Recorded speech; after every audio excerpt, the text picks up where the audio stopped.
Hola a todos, hoy vamos a desgranar los fundamentos para actuar en los primeros minutos de una emergencia obstétrica. Son, sin duda, los más críticos, y tener las ideas claras es algo absolutamente indispensable para cualquier médico de atención primaria o de urgencias.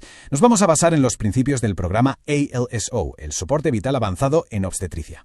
Muy bien, vamos al lío. La primera pregunta que tenemos que hacernos, la pregunta del millón, es esta. ¿Qué tiene de especial una emergencia en una paciente gestante? ¿Por qué es tan radicalmente distinta?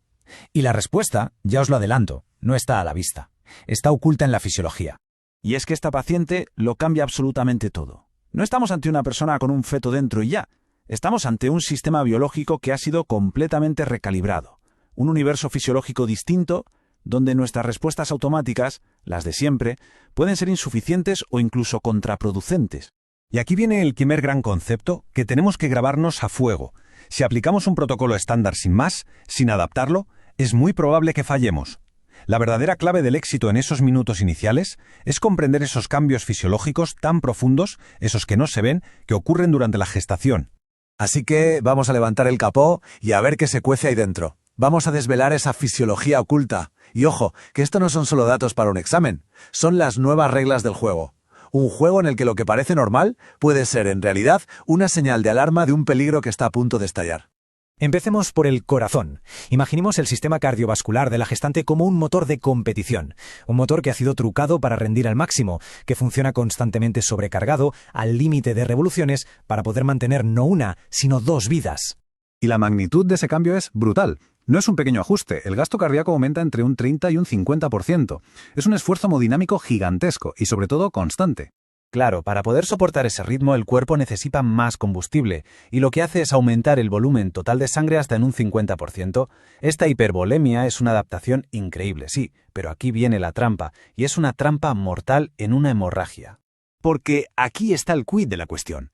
Gracias a esa enorme reserva de sangre, una paciente puede estar perdiendo una cantidad de volumen que en cualquier otra persona sería una catástrofe y mantener unas cifras de tensión aparentemente normales. Para cuando vemos la hipotensión, llegamos tarde. Vamos muy por detrás del problema real. Bien, hemos visto el motor. Ahora vamos a los pulmones. Y aquí el panorama cambia de forma radical. Mientras el corazón va a tope, los pulmones están trabajando con una red de seguridad mucho más pequeña. ¿Por qué? Porque el útero, al crecer, empuja el diafragma hacia arriba y le roba espacio. Este efecto mecánico provoca una reducción de hasta el 20% en la capacidad residual funcional. ¿Y esto qué significa en la práctica? Pues que el colchón de seguridad, la reserva de oxígeno, se agota muchísimo más rápido. La hipoxia deja de ser una posibilidad lejana y se convierte en una amenaza inmediata. Y por si los cambios internos fueran poco, tenemos un problema que es puramente mecánico. Pero letal. Es el síndrome de compresión aortocava. Es tan simple como esto. Cuando una paciente en una gestación avanzada se tumba boca arriba, el propio peso del útero puede aplastar la vena cava y la aorta contra la columna vertebral. Y fijaos en la diferencia, es que es de la noche al día. En supino, cortamos el retorno de sangre al corazón, el gasto cardíaco se desploma y el feto entra en sufrimiento agudo. Pero con un gesto tan simple como desplazar el útero hacia la izquierda, liberamos esa compresión y todo se revierte. Es, sin exagerar, la maniobra de reanimación más potente, barata y rápida que existe. Vale, hemos pintado un panorama complejo, lleno de trampas. Pero, por suerte, tenemos un plan. Y lo bueno es que no tenemos que aprender nada nuevo desde cero. Se trata de adaptar un sistema que ya dominamos todos, el ABCDE. La secuencia, la estructura es la de siempre. Pero cada letra, cada paso de ese acrónimo tiene consideraciones especiales. Está, digamos, tuneado para la paciente obstétrica para anticiparnos y contrarrestar todos esos peligros fisiológicos de los que acabamos de hablar. A ver, repasémoslo muy rápido. En la A de vía aérea asumimos siempre estómago lleno, mayor riesgo de aspiración y una posible intubación más difícil. En la B de respiración, nuestro objetivo de saturación es más exigente, siempre por encima del 95% por esa vulnerabilidad a la hipoxia. En la C de circulación, la estrella es el desplazamiento uterino, es lo primero, y desconfiar de la tensión arterial como si fuera un chivato que miente. La D nos obliga a tener siempre en la cabeza la eclampsia. Y la E, claro, aquí la E es doble, hay que valorar a la madre, pero también pensar en el feto.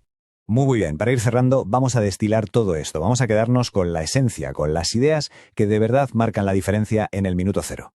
Si de todo esto que hemos visto solo podemos recordar 3 cosas cuando estemos bajo presión, que sean estas 3. Son la base sobre la que se construye cualquier reanimación obstétrica de éxito.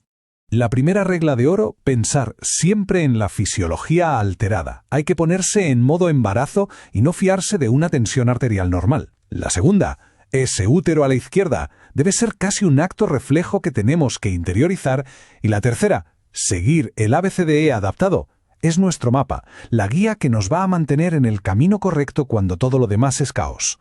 Y con esto llegamos al final. Sí que la pregunta que queda en el aire no es para mí, sino para cada uno de nosotros. Con estas ideas claras, con esta forma de pensar, ¿nos sentimos más preparados para actuar de forma decisiva en esos primeros 5 minutos? Porque entender esto no es solo acumular conocimiento, es adquirir la capacidad real de cambiar un desenlace.